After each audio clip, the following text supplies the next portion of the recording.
Fala pessoal, Visão Trabalhadora na área, aqui nos estúdios da Voz Trabalhadora. Botei uma imagem diferente aqui no fundo, ó. Morro do Vidigal, tô aqui no Rio de Janeiro, no fundo, aqui, um final de tarde, né? Mas vamos lá, né, pessoal? Vamos lá, o Lula detonando Campos Neto. Com toda razão, né, pessoal? Tem que detonar mesmo esse Campos Neto aí. Taxa de juros mantida em 10,5%, né? Um dos juros reais mais altos do planeta para enriquecer ricos, bilionários, banqueiros, rentistas, né? E a burguesia internacional que está colocando seu dinheiro aqui no Brasil para chupar o dinheiro da União, do orçamento público, que deveria ir para a saúde, para a educação, para a construção de moradias e para financiar políticas públicas, né? Tá indo aí mais de 800 bilhões do nosso orçamento está indo para pagar esse serviço da dívida pública aí, que não traz nenhum benefício para o Brasil e para o povo brasileiro, né? Então, assim, o Lula tem toda a razão em detonar estes canalhas aí do sistema financeiro, do qual o Campos Neto é o grande serviçal atualmente, né? Ele e o Arthur Lira, né? São os dois grandes inimigos do povo trabalhador na atualidade. Vou começar esse programa com esse vídeo aqui do Lula, numa entrevista para a Rádio Verdinha do Ceará, né? Colocando pingos nos is aí nessa história, espinafrando Campos Neto e travando um debate importante, né?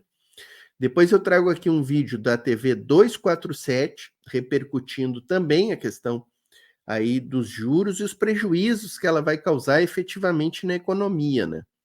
Então vai estar ali o Atushi e outros jornalistas ali na 247 debatendo esse tema. E para finalizar, o Mauro Cid entregando mais uma aí do Jair Bolsonaro, né? O Mauro Cid dizendo que pegou o dinheirinho das vendas das joias, ó, e pum, deu na mão do Bozo. E aí, falta mais alguma coisa para Polícia Federal fechar esse relatório, mandar para o Gonê e para o Gonê mandar para o Judiciário? Acho que não, né? Vamos com o Lula aqui, ó. Vamos com o Lula então, pessoal. Deixa eu pedir para vocês, ó, antes de soltar o Lula detonando o Campos Neto, aqui, ó, chega deixando a curtida e diga no chat de que cidade vocês estão assistindo o programa, tá, pessoal? Importantíssimo para nós esse comentário de vocês aqui no chat, dizendo a cidade, se estão gostando, se gostam do canal, se não gostam, críticas, dúvidas. Bota ali no chat qualquer coisa que é importante para nós, pessoal. Por favor, deixa um comentário aí no chat. A República nunca se mete nas decisões do Copom e do Banco Central. O Meirelles tinha autonomia comigo, tanto quanto tem esse rapaz de hoje. Só que o Meirelles era uma pessoa que era um cara que eu tinha o poder de tirar, como o Fernando Henrique Cardoso tirou tantos, como outros presidentes tiraram tantos. Aí resolveram entender que era importante colocar alguém, sabe, que tivesse um Banco Central independente, que tivesse autonomia. Ora, autonomia de quem? Autonomia de quem? Autonomia para servir quem? Autonomia para atender quem? Porque veja o negócio, eu estava numa reunião do orçamento discutindo que nós temos possibilidade de ter um déficit de 30, de 40 bilhões de reais. Aí eu fico olhando do outro lado da folha que me apresenta, só de juros no ano passado foram 790 bilhões de reais que a gente pagou. Só de desoneração foram 536 bilhões que a gente deixou de receber. E toda vez que a gente fica discutindo corta, a imprensa fala muito, a imprensa fala, vai aumentar o salário mínimo, é gasto, vai aumentar o professor, é gasto, vai aumentar... E por que não transforma em gasto a taxa de juros que nós pagamos?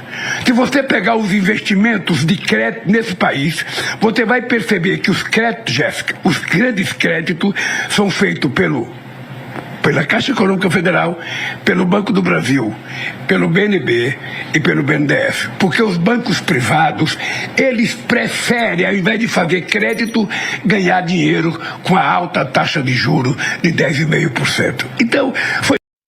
É isso aí, né, pessoal? Rentismo. Rentismo é isso aí, ó, pessoal. O que é rentismo? O cara é o banqueiro lá, tá? Santander, Bradesco, Itaú. Em vez de emprestar dinheiro para um pequeno empresário, para o médio empresário, para ele fazer um investimento, para abrir um pequeno negócio para o comerciante, em vez de ele emprestar dinheiro ali, ele coloca numa aplicação financeira que vai dar um juro alto e ele não sabe.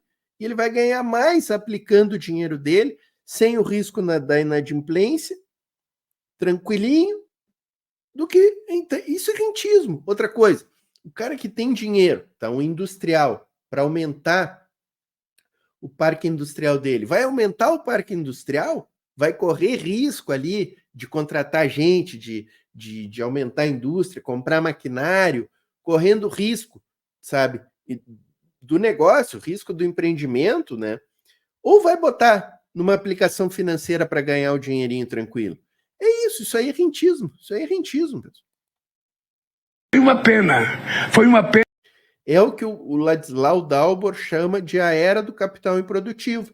Tu pega o capital que tu tem, em vez de tu investir aquele capital num fomento da economia, num comércio, numa indústria, tu aplica ele. E o capital é totalmente improdutivo. O cara que tem o capital vai enriquecer um pouco mais, vai acumular um pouco mais, mas o país não ganha nada com aquilo, não produz nada, não gera emprego, não, sabe? É isso que está acontecendo no Brasil. Que o Copom manteve, porque quem está perdendo com isso é o Brasil, é o povo brasileiro. Porque quanto mais a gente pagar de juro, menos dinheiro a gente tem para investir aqui dentro. E isso tem que ser tratado como gasto. Aí eu não vejo o mercado falar, sabe, dos moradores de rua, eu não vejo o mercado falar dos catadores de papel, eu não vejo o mercado falar do desempregado, eu não vejo o mercado falar das pessoas que necessitam do Estado. Quem é que necessita do Estado? É o povo trabalhador, é a classe média, que é quem paga imposto nesse país. Esses dias você viu que eu fiquei meio nervoso, porque nós pagamos 45 bilhões de dividendos para os acionistas minoritários da Petrobras, 45 bilhões, e não paga um centavo de imposto de renda. E você, Jéssica, depois de trabalhar o mês e meio no microfone da Verdinha, você vai receber o seu salário e vem descontado 27,5% de imposto de renda. O trabalhador ganha uma miséria de participação no lucro no final do ano e tem que pagar imposto de renda. E nesse país, quem ganha dividendo não paga imposto de renda. Então, é preciso que a gente tenha um pouco de sensibilidade para as pessoas perceberem que o que nós estamos tentando fazer nesse instante histórico do país é elevar um pouco o padrão de vida das pessoas mais humildes, para que eles se transformem num padrão de consumo de classe média, que as pessoas possam morar numa casinha melhor, possam ter uma escola melhor, possam no final de semana levar a sua família para ir num restaurante, sabe, comer alguma coisa. É só isso que a gente quer. Agora, isso é muito difícil, porque os que estão em cima não querem que os que estão embaixo subam um degrau na escada. Ela tinha 8 filhos que trabalhavam e a gente chegava todo final de mês, todo dia 10, que era o dia do pagamento, a gente chegava com o nosso envelope com o dinheiro dentro, todo mundo entregava o dinheiro para ela, ela abria os envelopes, colocava todo o dinheiro junto e ficava dizendo: esse aqui é para pagar a bodega, esse é para pagar a padaria, esse é para vocês pagar o transporte, esse, sabe, ia fazendo a distribuição de dinheiro. E ela dizia: a gente não pode gastar o que a gente não tem. Se a gente tiver que fazer uma dívida, é para comprar alguma coisa, para aumentar o nosso patrimônio, para valorizar. Mas a gente não pode jogar dinheiro fora. É assim que eu governo o Brasil. Ou seja, eu não quero gastar o que eu não tenho e eu não quero gastar mal. Eu quero fazer gasto que seja uma coisa necessária. Pagar salário para o povo é um gasto necessário. Melhorar a qualidade da saúde é um gasto necessário. Melhorar a qualidade da educação é um gasto necessário. Você não vai melhorar a educação se você não contratar mais professor, não melhorar os professores, não fazer mais curso para os professores. Você não vai melhorar. Sabe, então o que nós queremos é fazer gasto de qualidade com o povo brasileiro, e isso nós não abrimos mão. Nós vamos continuar aumentando o salário mínimo de acordo com o crescimento do PIB. Você sabe que eu tenho um compromisso de isentar de imposto de renda quem ganha até 5 salários mínimos. Eu ainda tenho 3 orçamentos para fazer e nós vamos garantir isso. Agora é importante as pessoas saberem que nós votamos apenas 1 ano e 6 meses. E que esse governo foi governado durante 3 anos por aqueles que deram o golpe na Dilma e depois foi governado por 4 anos por outra pessoa que desgovernou esse país. Então o que nós estamos fazendo é reconstruindo as coisas. Nós anunciamos a semana passada no Palácio 5 bilhões e meio do PAC para que a gente possa dotar as nossas universidades de condições de funcionalidade. Sabe, nós colocamos dinheiro para construir laboratório, para construir novas salas de aula, porque muitas universidades que eu comecei a fazer em 2006, 2007, 2008, elas ficaram paralisadas, o laboratório não foram feitos, sabe, o refeitório para os estudantes não foram feitos, e nós agora estamos refazendo aquilo que já era para estar pronto há 10 anos atrás. Então as pessoas precisam compreender que muitas vezes reconstruir é mais difícil do que começar uma coisa nova. E nós estamos reconstruindo porque nós não vamos abandonar nenhuma obra que foi paralisada nesse país. Nós vamos recuperar todas porque o povo brasileiro precisa disso. Então, nós... 7 anos do golpe, né, do golpista e do inelegível, foram de total retrocesso, né? De total retrocesso, tanto das políticas públicas, quanto de destruição do serviço público, de entrega do nosso patrimônio, Petrobras, refinarias, Eletrobras, de corrupção, né? Com o inelegível. A gente está vendo aí o caso das joias, essas entregas de refinarias da Petrobras aí que deveriam ser auditadas, inclusive, né? E as políticas públicas todas destruídas, né? O orçamento totalmente voltado para o rentismo, né? Para o serviço da dívida pública, para plano safra para agronegócio, né? E nenhum plano safra para agricultura familiar, né? Então, realmente, isso que o Lula fala tem procedência, né? E essa reconstrução está sendo muito custosa para nós, né? Está sendo muito custosa. E temos aí uma expectativa, eu tenho dito, né, no horizonte aí para 2025, já sem o Campos Neto no Banco Central, né? Acho que pode se abrir um horizonte melhor aí, né? Não tenho grandes ilusões, tá? Não pensem que eu tenho grandes ilusões, né? O próprio Haddad vem fazendo uma política econômica extremamente conservadora, né? Com muito pouca diferença em relação ao Jair Bolsonaro, né? Mas o pouquinho de diferença que tem, pessoal, é isso que é importante a gente compreender. O pouquinho de diferença que o Haddad tem em relação ao Bolsonaro, que é abrir um pouquinho a torneira ali para um planinho safra de 40 bilhões para a agricultura familiar, um investimentinho ali de 300 bilhões do BNDES, da Fazenda na industrialização, né? Pouquinho que tu injeta de dinheiro na economia, bom, já dá um crescimento, né? Veja que com Bolsonaro a média do crescimento foi 1%. O Lula no primeiro ano que entrou já foi a 3%, esse ano a gente deve crescer de novo a 2,5%, 3%, com esse pouquinho esse pinguinho de torneira que o Haddad deixa cair, sabe, pessoal?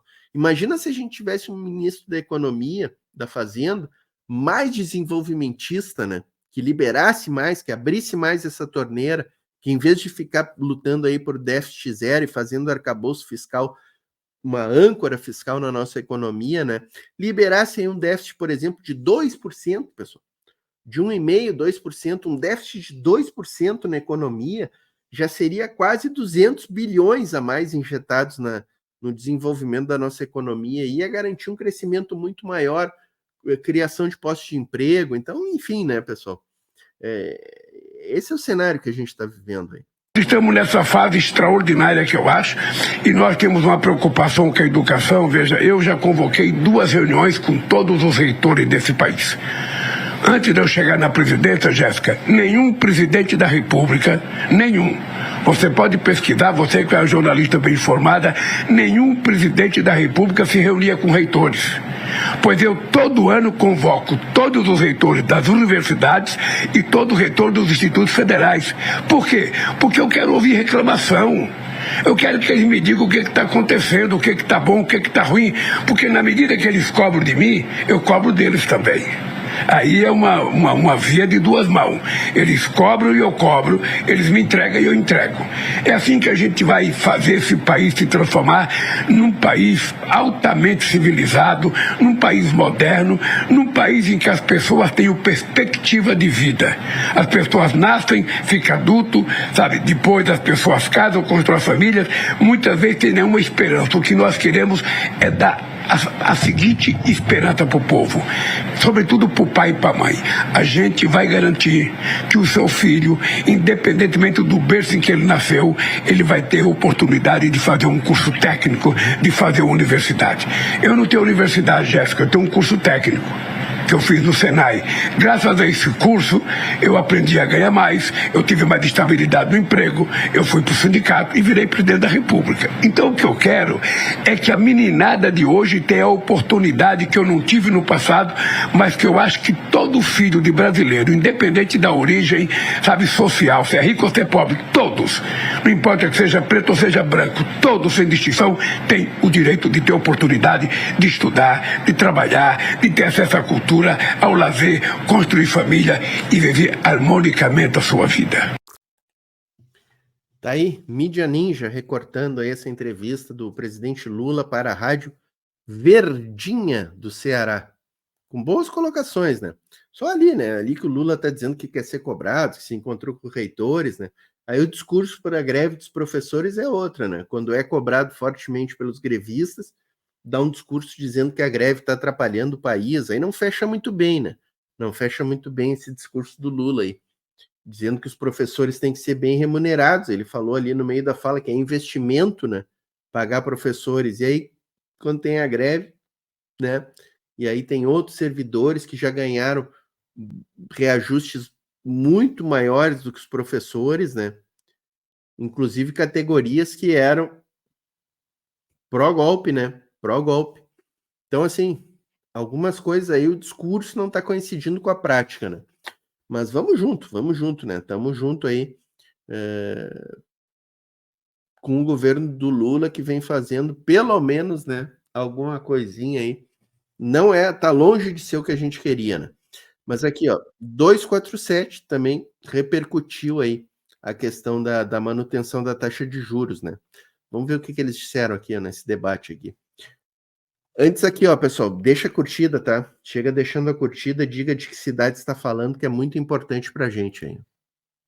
As internacionais, elas se financiam com dinheiro barato de fora. E estão vendo que o mercado no Brasil vai crescer. O problema dessa taxa de juros é aqui dentro. É para o empresário brasileiro, o pequeno, médio empresário. Né? O discurso em geral é dizer isso. Os investimentos vão sair, vai espantar os investimentos brasileiros, empresário nenhum vai querer investir. Só que o que o Campos Neto faz com essa política é justamente alimentar o rentismo, alimentar a especulação financeira, é alimentar os juros pagos pela dívida pública lá naqueles títulos que eles têm aos montes. Então, é uma situação que o presidente Lula, quando faz as críticas que faz, escancara, expõe, né, as vísceras desse comportamento. Acho que cada vez que o presidente Lula fizer essa ação e tiver, como fez a bancada do PT, uma reação em cadeia, isso vai expondo essa condição e essa contradição. Porque a imprensa também faz o mesmo jogo, a mesma narrativa, como se o Campos Neto fosse o salvador. Ele comete um erro ali, outro aqui, mas a parte do jogo, afinal de contas, é o Lula que a gente está tratando, é o PT e tal, e fica tudo em pratos limpos para eles, né? Então, acho que o presidente Lula fez o certo. Acho que a imprensa hoje está dizendo assim, olha, o Lula perdeu, até mesmo os indicados por ele votaram com o Campos Neto e tal, mas acho que estava dentro do jogo e o presidente já sabia disso, provavelmente, já tinha uma noção de como isso ia caminhar e jogou para a pressão mesmo, para justamente expor essa atuação do Campos Neto. Né? Eu acho que o Campos...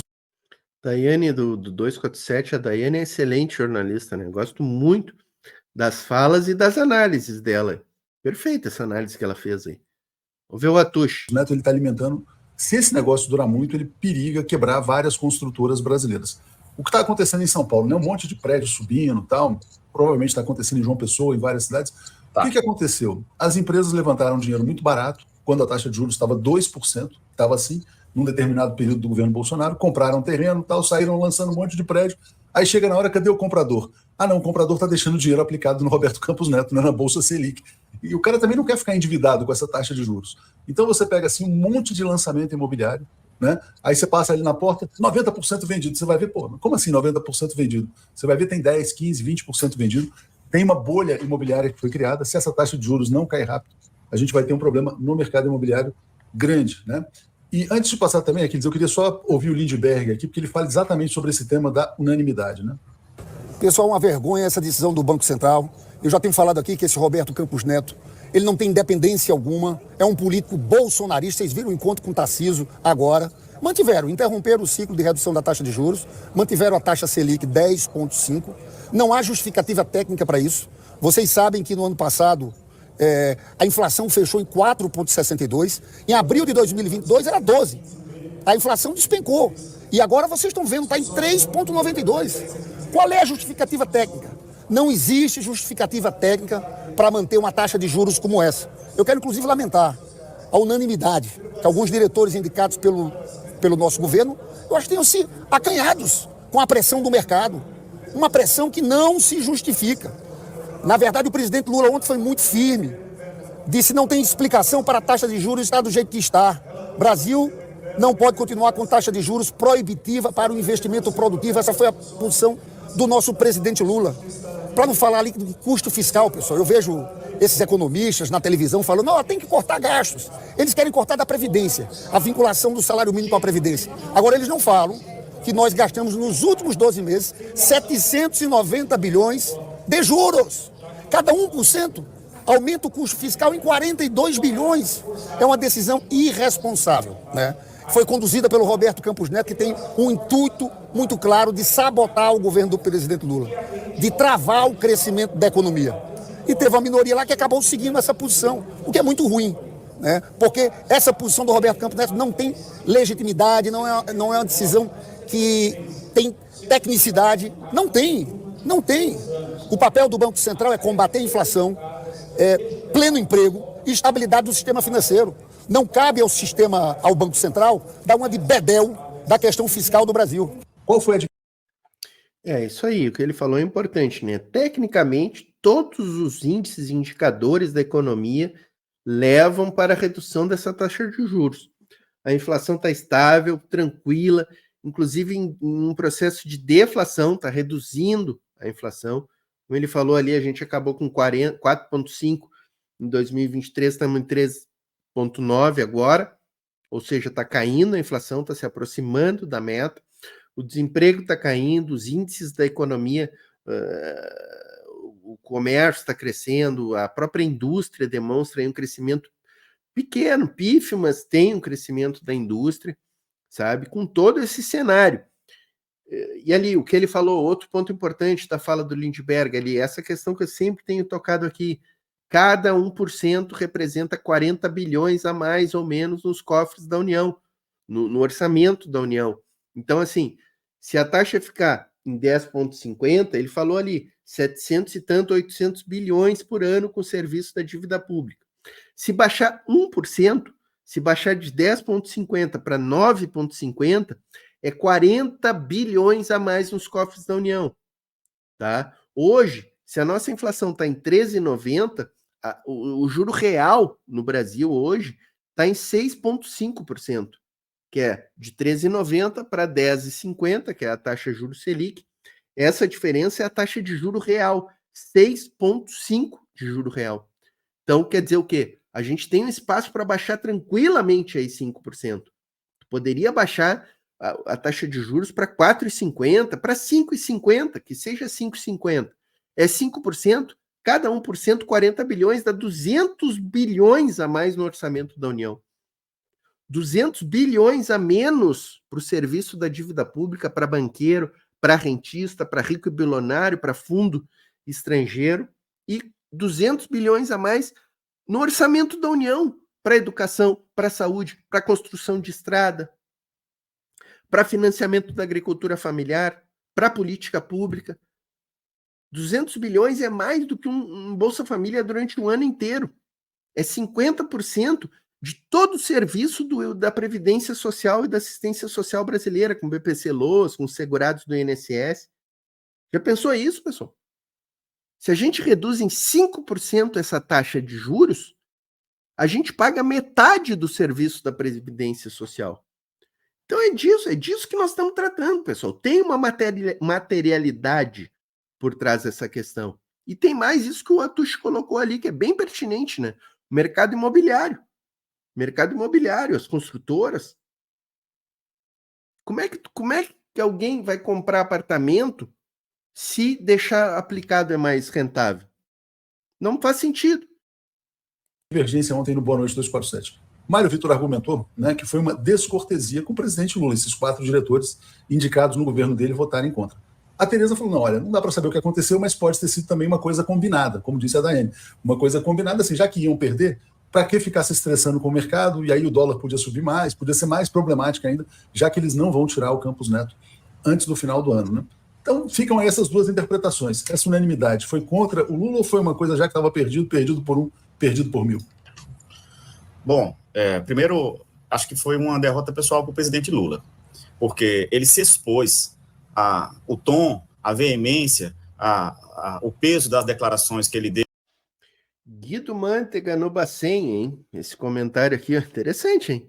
Seria interessante a gente ter Guido Mantega. Ia criar, o mercado ia ficar enlouquecido com Guido Mantega no Bacen. Eu, numa entrevista um dia anterior, assim, dedicando a maior parte da sua fala para criticar a taxa de juros, dizendo que a única coisa que está desajustada nesse país é a taxa de juros. E aí, no outro dia, você tem um comitê de política monetária composto por 9 membros, dos quais 4 ele indicou, que votam totalmente alinhado com a posição majoritária neoliberal e bolsonarista, rentista, presidida por Roberto Campos Neto. Acho que o presidente saiu vendido nessa história. Ficou ali clara, patente, a meu ver, a imagem de que o Banco Central é independente, porque depois dessas declarações do presidente Lula, cobranças públicas, você ter um placar como aquele, significa, ou pelo menos passa a imagem, de que o presidente não tem nenhuma interveniência sobre as decisões do Comitê de Política Monetária.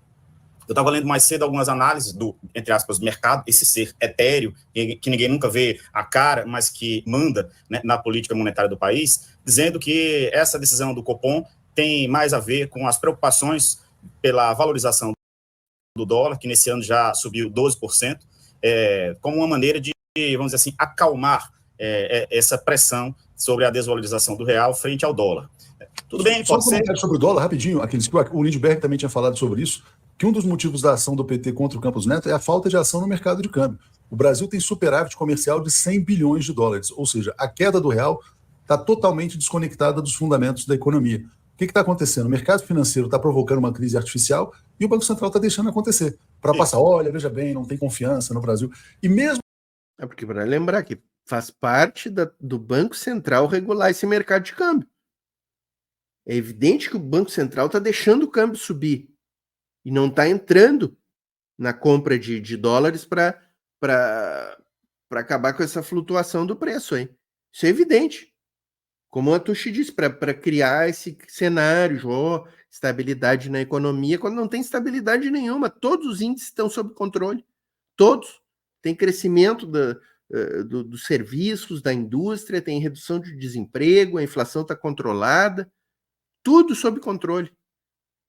Com toda essa especulação, eles só conseguem trazer o dólar de 5 para 5,40, né? Eles não conseguem jogar em 6, 7, porque estão, até tá ficando, aí a moeda brasileira ficaria fraca demais. Só fazendo esse comentário que isso aí é pura especulação também.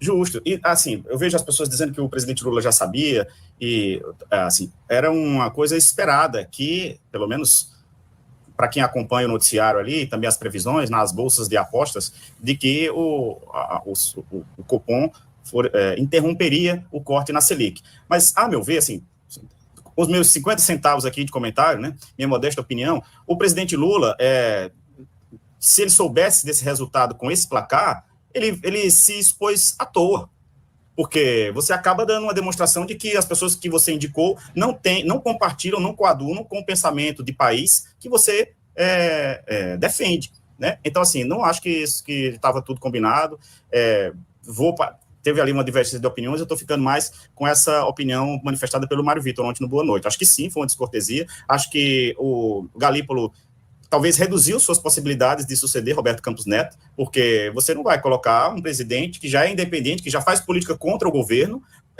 mantendo sua posição somente em função do mercado. E digo mais, Léo, já te passo. Tem aí uma indicação dos economistas dizendo que essa taxa de juros vai permanecer nesse patamar de 10,5% até o final de 2025, quando o Banco Central quer que a inflação chegue a modestos 3%. Então, assim, isso vem aí uma situação muito mais grave por muito tempo ainda. Seria um estrangulamento total da nossa economia, se até o final de 2025 a gente tiver essa taxa absurda de 10,5%. É se atirar do precipício, né? Agradecer aí o Cortes 247 aí, que permite que a gente use os vídeos no React aqui, né? E não faz banimento dos nossos vídeos, né? Muito bom aí o Aquiles, concordo 100% com o Aquiles, eu acho um absurdo. Essa questão da unanimidade aí é mais absurda ainda dentro do panorama todo, né? Não faz nenhum sentido esses 4 diretores indicados pelo Lula estarem de acordo e darem unanimidade, né? Retirando todo o peso das cobranças sobre o Campos Neto. O que adianta o PT entrar na justiça num dia contra o Campos Neto, no outro dia o Lula fazer todas as falas que fez nesses últimos 2, 3 dias, e aí os diretores indicados pelo governo Lula votam de acordo com o Campos Neto. Não tem como admitir isso aí, não tem como admitir. Pessoal, aqui, ó, para fechar essa visão trabalhadora, Joaquim Carvalho aqui, jornalista, gosto muito dele, comentando essa última notícia aí, né, que saiu em relação às joias do Bolsonaro e da Michelle, né? Mauro Cid entregando mais um podre aí dessa história toda, né? Aliás, entregando mesmo, dizendo que entregou o dinheiro na mão do Bolsonaro, né? Aí realmente não sobra mais nada, né? Não sobra mais nada. Deixa a curtida, tá, pessoal? Chega deixando a curtida, diga no chat de que cidades estão assistindo aí e o que acham aí dessa história toda das joias do Bolsonaro, né? Quando é que o Bolsonaro será preso, pessoal? Digam aqui no chat. Vocês acreditam que o Bolsonaro será preso ainda em 2024? O Mauro Cid, ele não confirmou aquilo que a Polícia Federal tinha dito, de que o Bolsonaro tentou vender uma outra joia. Porém, hoje, segundo essa notícia que saiu no Metrópolis, ela mostra que o depoimento dele não foi em vão, o depoimento do Mauro Cid. O Mauro Cid fez ele revelou que entregou dinheiro vivo, o pagamento, enfim, o resultado do crime, porque foi crime. Você vender algo que pertence à União, surrupiar e depois vender, isso é crime. E aí o produto desse crime foi entregue em mãos para o Jair Bolsonaro. E ele dá circunstâncias, que isso foi na Assembleia Geral da ONU, né, em setembro de 2022, o Bolsonaro foi lá para fazer um discurso, porque o Brasil sempre faz, o discurso de abertura da ONU, porque o Brasil, a primeira Assembleia da ONU foi presidida, ou secretariada, o secretário-geral, por um brasileiro, com Oswaldo Aranha. Por isso o Brasil sempre faz o primeiro discurso de abertura da Assembleia Geral da ONU. E ele foi lá, você imagina a cena, André. Isso era um presidente da República. Você vem o ajudante de ordens, ele viaja para o exterior, ele viaja para os Estados Unidos. O pai estava em Miami, porque o pai trabalhava na Apex, e a Apex é ligada à exportação, é um escritório que tem lá em Miami. Então, ele vai, o próprio Mauro Lorena Cid, que é general, pega a grana, bota lá num pacote, sei lá o quê, na mala, vai até os Estados Unidos, até Nova York, né, nos Estados Unidos, e entrega para o filho, que é o Mauro Cid, dinheiro vivo, fala, isso aqui é do Bolsonaro, entrega para ele. E vai lá e entrega. Parece coisa de traficante, né? De traficante de armas, traficante de drogas, corrupto. Estavam cometendo crime. E é claro, porque se não fosse crime, como é que poderia ser feito? Como é que poderia ser feito, se não fosse crime, como é que poderia ser feito a entrega desse dinheiro? Se ele Faz o Pix, né? Assim, Cid afirma à Polícia Federal que entregou o dinheiro das joias em espécie ao Bolsonaro em Nova York. Ou seja, uma notinha em cima da outra, pegou o dinheiro e deu na mão dele. Sabe? É isso que o Joaquim vai dizer agora. Podia fazer em Pix, depósito na conta, mas não, né? Como é delinquência, tem que fazer em dinheiro vivo. Né? Lembra da história dos 51 apartamentos adquiridos em dinheiro vivo? Você sabia que era crime? Fazia um Pix, uma transferência, um TED, o que fosse, e vai para a conta do Bolsonaro, já que não é crime. Já que, entendeu? Então, já está demonstrado que essa ação foi uma ação criminosa. Nós já temos essa parte do dinheiro, ficou em 68 mil dólares. Então é 300 mil reais, um pouco mais de 300 mil reais, né? 5,4, então você vai ter quase 400 mil reais. Falar em Pix aqui, ó, galera. Tem o Pix do canal, tá? Lembrar vocês aí, quem puder fazer um Pix aí contribui bastante.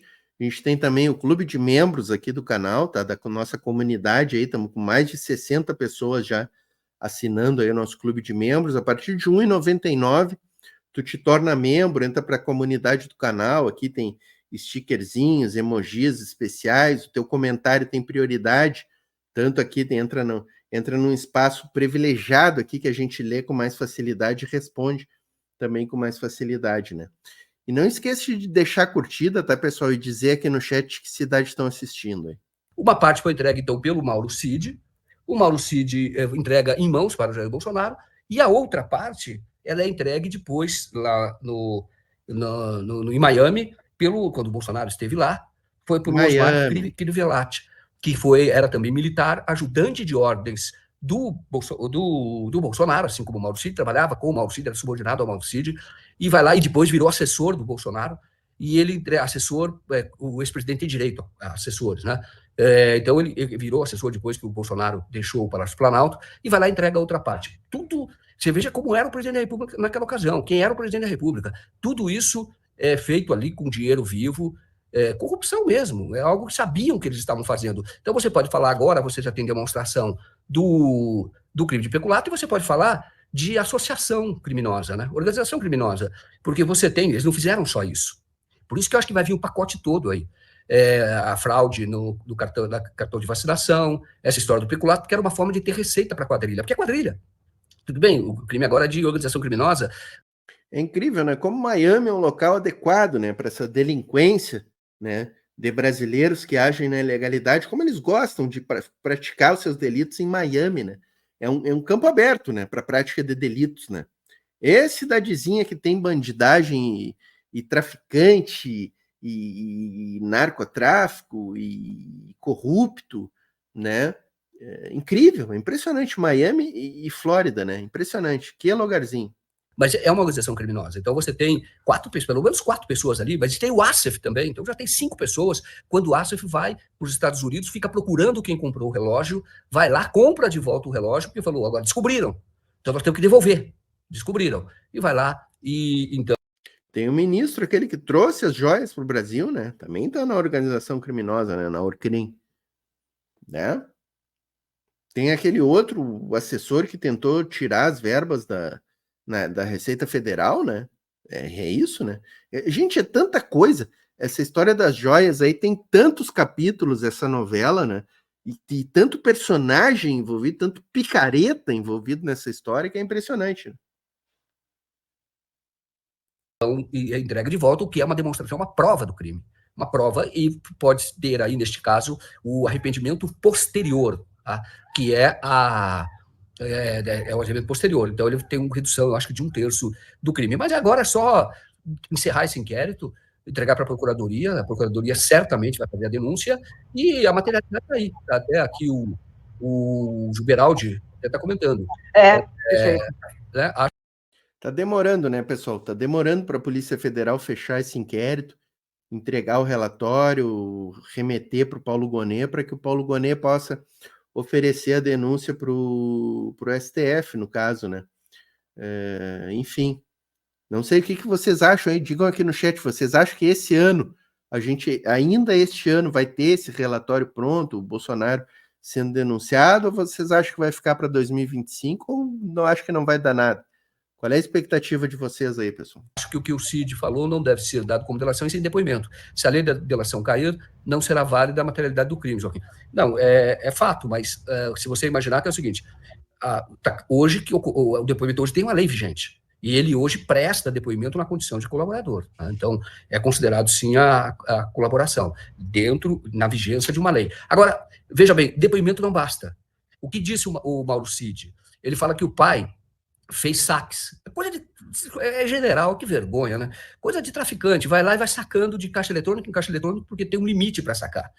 Então, deve ter sacado, aí foi dividido em 2 partes, uns R$200 mil, saca ali várias vezes e entrega o dinheiro para o filho. E aí você tem isso. Quer dizer, existe um processo aqui no Brasil, os delegados, eu imagino que já fizeram isso. Se não fizeram, deveriam fazer. Você pedir, nesse caso, oficialmente a colaboração, e parece que o FBI estava colaborando neste caso, tá? Porque o crime foi cometido lá no território dos Estados Unidos, né?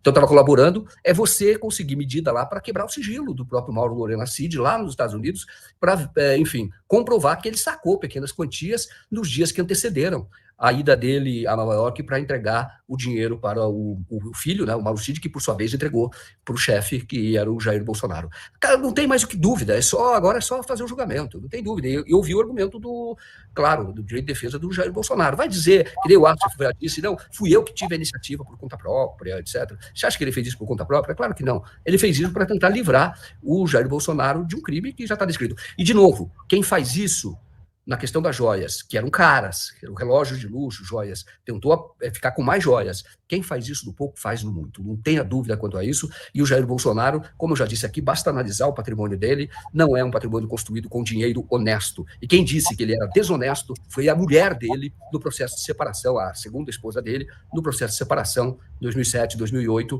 que ela contou os recursos que eles viviam, a casa que compraram ele por um preço muito menor do que valia, o que pode caracterizar, inclusive, lavagem de dinheiro. Enfim, aquilo que eu sempre disse, não tenho medo nem de ser processado, porque desde que eu vi o nome do Jair Bolsonaro na lista de Furnas, que era aquela lista dos políticos corruptos que serviam na época ao Fernando Henrique Cardoso, desde aquela época eu digo, é corrupto. Sim, ele estava nessa lista da corrupção, essa lista de Furnas. Nossa, agora sim, Joaquim, Furnas, exatamente, tá lá, né? O fio tá ali. Mas, Joaquim, agora... Quem estava em Furnas era o Aécio Neves também, né? E tantos outros, né? Um delegado sério, viu, da Polícia Federal. O fio tá ali. Mas, Joaquim, agora... Não, André, então o nome dele, o valor que ele recebeu é compatível com o apartamento que ele comprou naquela ocasião, logo em seguida, uns dias.